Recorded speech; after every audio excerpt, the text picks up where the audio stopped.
Là, tu vas mettre quoi après ici? En visage global. Vous allez faire un enduit?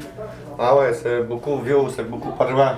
Ah ouais. Ah ouais, pas de niveau, pas de vin, on a préparé. Ah non, le mur, il est. Le mur, Ah ouais. Il y a une partie qui est importante, c'est que dans tout l'appartement, on a retiré les tasseaux. Les tasseaux, c'est des fibres de verre que l'on met souvent pour maintenir les murs parce qu'on sait que le plâtre risque de s'abîmer.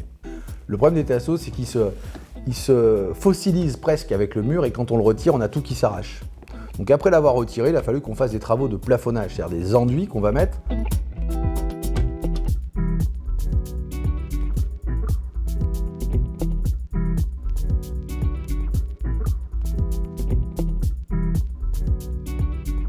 Donc là, ici, ce que vous pouvez voir ici, c'est le plafonnage qui est encore, bien sûr, tout mou, mais qui va permettre justement, après, on va le lisser et ça va nous permettre ensuite de carreler.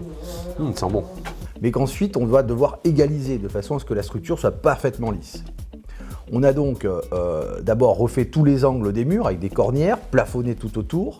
Ensuite, on a placé le plafonnage.